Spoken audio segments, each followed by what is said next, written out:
All right, word is in that the 49ers are losing yet another coach. Pass game coordinator Bobby Slowik is headed to the Houston Texans. Yes, D'Amico Ryans poached him. So the 49ers have to try to prevent a brain drain again. And let's be honest, Kyle Shanahan's actually done a really good job preventing a brain drain despite losing a staggering amount of his coaching staff over the course of the past 2 or 3 years. On the screen, you'll see our article about Bobby Slowik. There he is with Kyle Shanahan late in the season. Slowik had risen up the 49ers staff ever since 2017 when he was a defensive assistant. He was with Kyle earlier on. He was in Washington earlier on, but Slowik was a defensive assistant early in his time with the 49ers before moving to the offensive side of the ball, becoming the pass game coordinator. And it seemed that the 49ers might have a chance to keep him as their offensive coordinator. But that job, even if he would have gotten that title with the 49ers, would not have play calling duties since Kyle Shanahan calls the plays. So instead, Slowik is headed to Houston, where he's going to have play calling duties as the offensive coordinator under D'Amico Ryans, who is now the head coach of the Texans. But just check out the 49ers offseason here in recent years. This, I think, is crazy because this is an amalgamation of the 49ers recent off seasons. This is from Robert Mays, who actually works for us at the Athletic. You have so many strike throughs here, so much red. This is the 49ers 2020 offensive staff that I put up here on the screen, and you could see who's still around and who isn't around. Obviously, Shanahan is. Tight ends coach John Embry is gone, though. He left with Mike McDaniel to Miami. Mike LaFleur gone. He's no longer with New York, but he did leave with Robert Saleh to the Jets. Former quarterbacks coach Shane Day is gone. Bobby Turner has a new role. He's a special offensive assistant. That has nothing to do with coaching departures. Turner was, dealing with knee surgery and the recovery there, so he left, and the 49ers signed Anthony Lynn. But Turner is now back, mainly working with the running backs alongside Lynn this past year in that role. Wes Welker gone. He went to Miami with Mike McDaniel. John Benton gone. He went to New York under Robert Saleh. The assistant O-line coach a couple years ago, Chris Furster, he is now the head O-line coach, so he is one of the assistants that's still with the 49ers. Zach Yenzer went to the University of Kentucky to be their head offensive line coach, and now we can put the strike through to Bobby Slowik's name. Defensive side of the ball. This also from Robert Mays. Robert Saleh obviously gone. Chris Kocurek still around. His former assistant Aaron White Cotton no longer around. Daryl Tapp has taken his spot. Longtime linebackers coach Johnny Holland. 49ers still have him. Back in the day, D'Amico Ryans was actually the co-linebackers coach with Johnny Holland.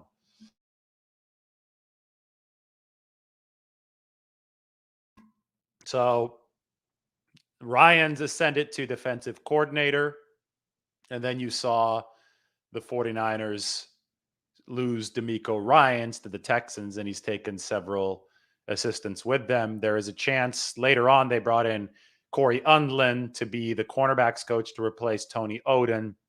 Good chance that Undlin, whose contract was not renewed because the 49ers now have a new defensive coordinator in Steve Wilks, who specializes in DBs. Undlin might also follow D'Amico Ryans to Houston. For now, the 49ers have safeties coach Daniel Bullocks, who I would expect to be promoted to DB coach this offseason. No Mike Rutenberg, former pass game specialist on defense. That was a job that was Undlin's last year. And on the special team side, they have rehauled the staff as well. Brian Schneider's there. No more Richard Hightower or Michael Clay. So as you could see, I mean, it's staggering, right? All these departures over the past couple seasons. But to that, you have to say this. Kyle Shanahan has no overall problem with the 49ers becoming a coaching promotion factory. Because when this happens, it means that you're good. It means that there's success in the building. It means that the rest of the NFL wants to, on some level, copy what you're doing. This goes back to Bill Walsh and the 49ers. Have you ever seen the Bill Walsh coaching tree? It's insane. Let me find the Bill Walsh coaching tree. Go up here, and you can go to Wikipedia, where they have a great diagram of it. Just type in Bill Walsh coaching tree, It is literally a article or an exhibit on Wikipedia. Here's the tree. Are we ready for it? Yes, we are. Let's put it up on the screen. So this is the Bill Walsh coaching tree. You had Walsh, Sam Wyche under him, George Seifert, Dennis Green, Mike Holmgren, Ray Rhodes, and Mike White. And then those guys all produced NFL head coaches as well. So from Seifert moving on down, Jeff Fisher, Gary Kubiak, Mike McCoy down to Mark Trestman, Gary Kubiak's son, Clay Kubiak. I'm about to talk about him in just a minute as a potential replacement for Bobby Slowik. Obviously, under the Holmgren route, you had Mariucci, who came back to the 49ers, John Gruden, Andy Reid, who's going to be coaching today. That's part of the Bill Walsh coaching tree. John Harbaugh is part of it. Bill Callahan, Sean Payton, hired by the Denver Broncos recently. Anyway, I mean, success as an NFL organization means that other teams, other franchises, are we're going to want to hire your people.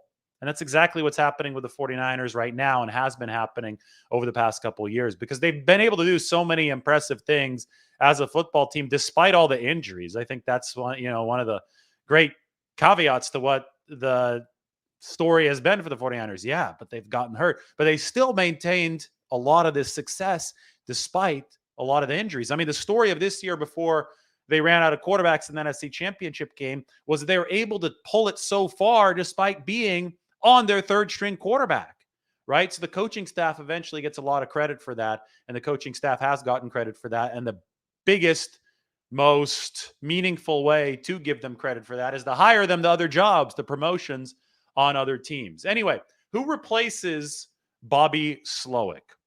This is where I talk about the descendants of Gary Kubiak, part of that Bill Walsh coaching tree. Assistant 49ers quarterbacks coach Clay Kubiak, I believe, has been getting groomed for this job, higher level responsibility offensively, especially in the pass game. And don't sleep on 49ers tight ends coach Brian Fleury. Fleury is a former quarterback at Towson University. Before games, he actually warms up with the quarterbacks, and he's still got an arm. I mean, he's sitting there throwing the ball on some go patterns alongside Brock Purdy, or when Jimmy Garoppolo was healthy, alongside Jimmy Garoppolo. So anyway, Fleury, who has coached essentially every single position, both sides of the ball, he is, I think, somebody that Kyle Shanahan has long been eyeing to eventually take a higher level coaching position. A tight ends coach is a high level coaching position, but they moved into tight ends coach after the departure of John Embry, and they cited his ability to see the game from multiple different angles, having worked with defensive line, having worked on the offensive side of the ball, having been a quarterback, and now having been the tight ends coach. I mean, he was actually crafting tight end game plans and working with the tight ends on the precision of their routes to better assist quarterbacks. All right, come out of your break a half yard early, move this way, move that way. That's going to help the QB. That's going to help Trey Lance. This is what 49ers expected to be QB1 for the 2021 season. Fleury has taken that role, and in my opinion, that carries a lot of larger pass game weight, the way that he approaches it. So it wouldn't be surprising to me to see Fleury step into the role of pass game coordinator. Wouldn't be surprising to see Clay Kubiak step into the role of pass game coordinator. But when you talk about replacing Bobby Slowik, well, he was part of this entire factory of guys, coaches, that were helping develop the QB factory, a factory and a factory. You had Brian Griese, and you obviously still have him on the coaching staff. He's the 49ers quarterbacks coach. But when you watch quarterback drills at practice, it wasn't just Griese working with the QBs. Bobby Slowik was working with the QBs. Clay Kubiak was working with the QBs. Indirectly, Brian Fleury working with the QBs because he's getting those tight ends ready to run those precise routes, and it's a team sport. If those tight ends are in the correct spot where the quarterback's looking for them on time, that's going to help the QB. The staff extended to guys like Anthony Lynn. We'll see if the 49ers bring him back next year. And all of these guys helped the quarterback position, and we saw the quarterback position ultimately end up going through so many bodies, but maintaining efficiency throughout almost the entire journey, which is a testament to this coaching staff. But anyway, I think for immediate hires, the way that Kyle Shanahan looks at this, if we're going to use past as the history as a guide for what might happen into the future, I think he's going to want to promote from within because the 49ers machine is humming along right now. So Clay Kubiak, Brian Fleury, come on down. That's my prediction. You can then hire a lower level assistant to fill in for the spots that Fleury and or Kubiak depart, leave, if they do get promoted to pass game coordinator. That's where Bobby Slowik was this past year. But promoting from within is the way to do it if you have a good coaching culture. And obviously, the league must think the 49ers have a good coaching culture since the league has been stepping up and hiring and promoting coaches away from Kyle Shanahan. The only thing that Kyle Shanahan has a problem with right now, this time of the month, because it is indicative of his teams and his organization's success to have coaches hired away like Slowik to the Texans. The only thing he doesn't like is that he's extra busy in February because he's got to reshuffle the staff. And obviously, you have to reshuffle the staff when the departures look like this, when you have so many guys leaving.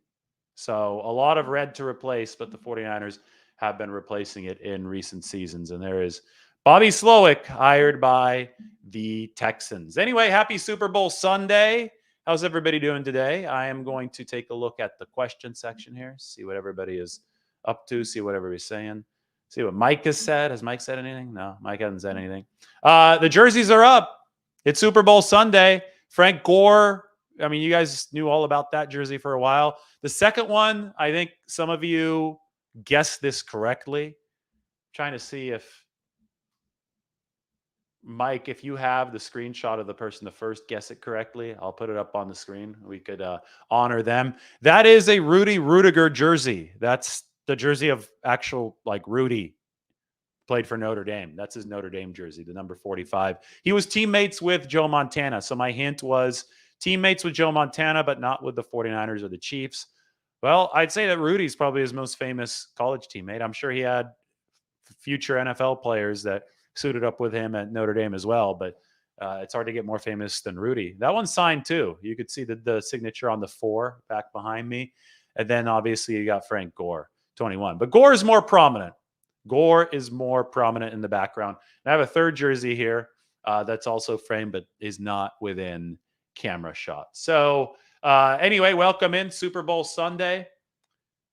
49ers are going to be dealing with the loss of their pass game coordinator. It's not the end of the world. They lost their offensive coordinator, Mike McDaniel, last year. We spent so much of this season talking about, oh, is Kyle Shanahan finished because Mike McDaniel was the actual brains of the operation. I think it turns out, based on how this entire flow works, how Mike McDaniel speaks of Kyle Shanahan, how everybody who's ever dealt with Kyle Shanahan speaks of Kyle Shanahan as a play caller. I think it works out to the realization that he is the brains of the operation and he is passing his knowledge on. So not every single departure is going to mean doom for the 49ers. All right, time for me to take a look at some questions. Let's go through some of these. Eagles Chiefs today. Tommy chants Rudy because Rudy's jersey is behind me. You guys like the background though? I think it ended up looking pretty cool.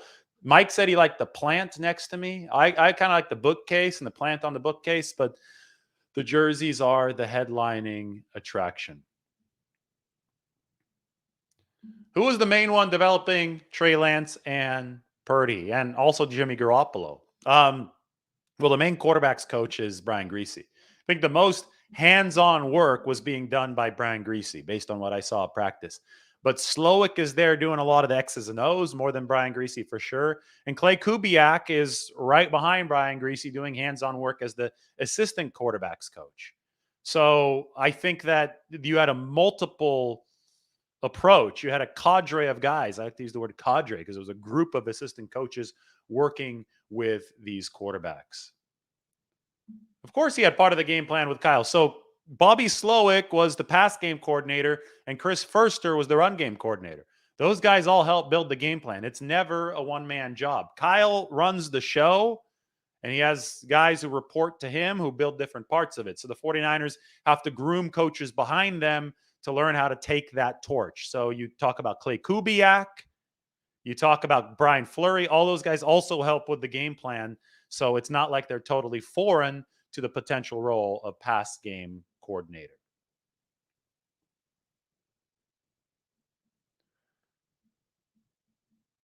The safeties coach didn't leave as well. The cornerbacks coach, Corey Undlin, left. Daniel Bullocks is still on staff. He's the safeties coach. And I actually am predicting that the 49ers will promote him to DB coach. So it's not just safeties, because I don't think they're going to hire anybody to replace Corey Undlin, who they let walk. His contract retired. Because the defensive coordinator, the new guy, Steve Wilks, has a DB background. So I don't think you need 3 DB coaches.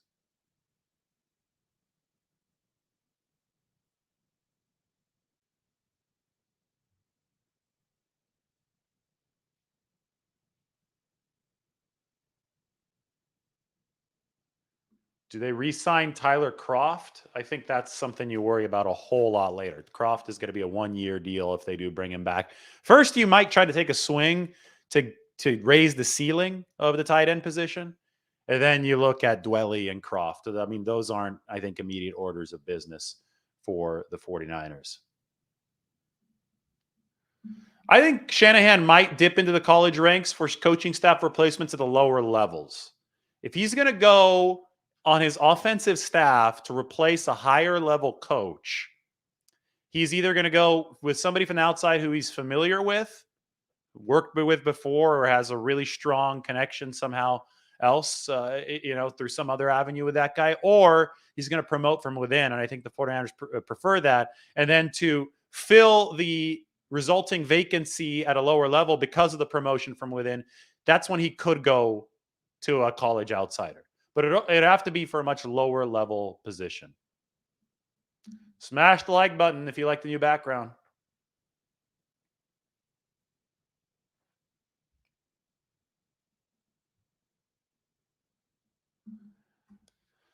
Do I see some restructures coming to make a run at free agents like Deron Payne or Caleb McGarry? Maybe.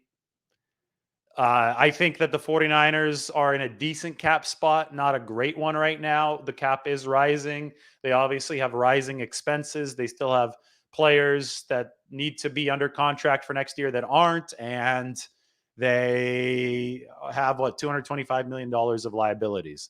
So you might have to get a little bit creative to do some of the business that you need to do. But for the most part, the 49ers, again, just like the coaches, they are grooming replacements within the roster, and they're also hoping to continue drafting well. So if it takes a restructure to get under the cap with some of the moves they decide to make, they have some players they can redo, like Christian McCaffrey. But if they decide not to do that, well, then we'll know that they have a lot of confidence in the players on the inside. Well, if you're bored of the QB drama, you got a long way to go before it's over. I'm sorry to tell you, because one of the quarterbacks is hurt for probably the entire offseason, and Brock Purdy won't be available, at least to practice activities. And the other one, Trey Lance, is going to create waves when he returns full go here in not too long. And then it's just going to go back and forth with all that. Quarterback drama seems to follow the 49ers around as a franchise. You want to promote from within. I think that's what Kyle Shanahan definitely prefers as well.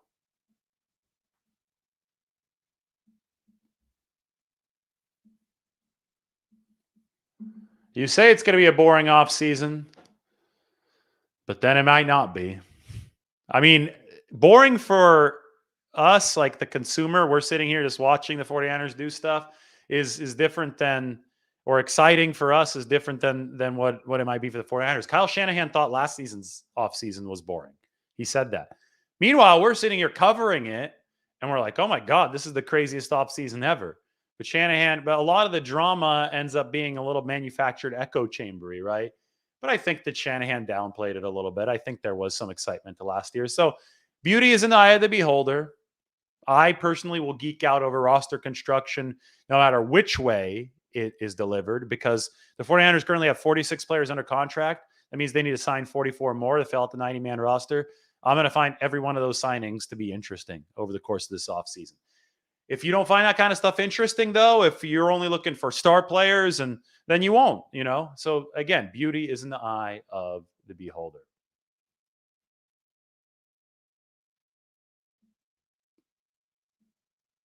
Justin Houston, how old is he? Somebody's asking if Justin Houston would be a good free agent signing to complement Bosa. He's got to be 41 now, right? Let me see how old Justin Houston is. Remember the 49ers' first year under Shanahan and Lynch? It was Elvis Dumervil. He's only 34. Gosh, I thought Justin Houston was much older than that. I thought he was closing in on 40. Played last year with the Ravens. 111 and a half career sacks.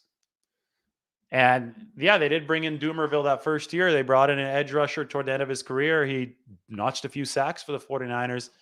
If you get a nice, good compliment to Bosa, I don't think you care how old he is if he's still productive in that complimentary fashion. Yeah, relatively boring offseason. Good word amendment there. I appreciate it. Same draft class as Aldon Smith, huh? Justin Houston. Gosh, you learn something new every day from Mike. This guy knows his stuff. So Justin Houston came out with Aldon Smith in 2011, round 3, pick 70. Oh, what could have been with Aldon Smith? I don't know, but they're sure as hell going to look for tight end number 2. That's why I don't think that they're going to be rushing to think about re-signing Tyler Kroft right now. They could sign him to a low commitment deal, but I don't think that means they're necessarily done holding out hope for a little bit more at the tight end position.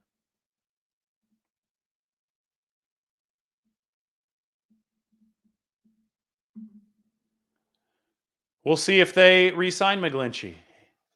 Are you asking me who's a better right tackle for less money? Oh, so I think it's rhetorical what you're asking. Yeah, I mean that's the problem with free agency. That's the problem with a premium position like offensive tackle. It's hard to find guys who are upgrades over Mike McGlinchey, who had a solid year this past season. So it's tough. 49ers are in a tough spot there. They may have to pay up unless they really believe in Colton McKivitz.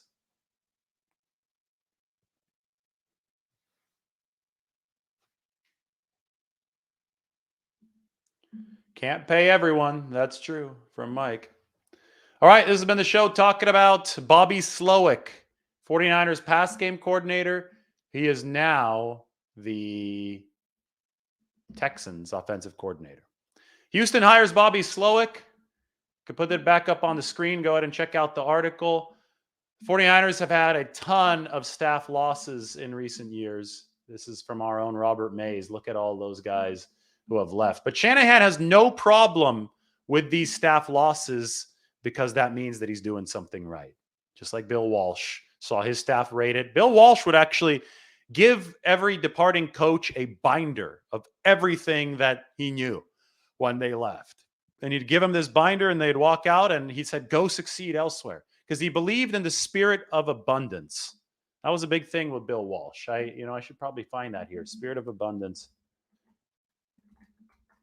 I wrote about this. Steve Young, Bill Walsh. Everybody has a scarcity mindset, but the spirit of abundance with Bill Walsh really helped those 49ers.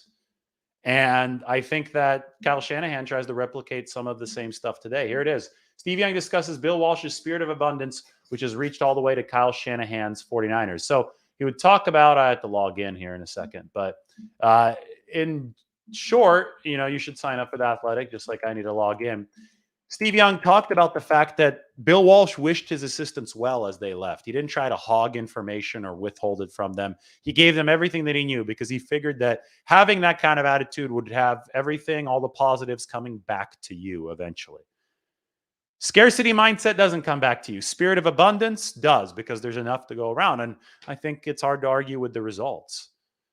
The spirit of abundance changed the NFL, and the 49ers are known as one of the great dynasties of all time. So Kyle Shanahan, he wants to have that same mentality because he wants people to want to come to work for him. He wants the brightest minds to thrive under him. And if the brightest minds get promoted to go elsewhere, he wants to bring up the next brightest mind. So the latest bright mind to go elsewhere is Bobby Slowik, offensive coordinator of the Texans. Is it going to be somebody like Clay Kubiak? Is it going to be somebody like Brian Fleur replacing him?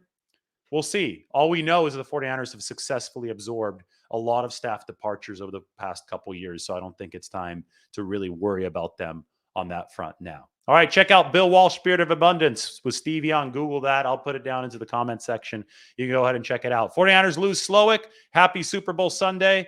we'll be checking in with you at some point very soon. It is Super Bowl Sunday, so probably more than just this. Like the video, sub to the channel, and we will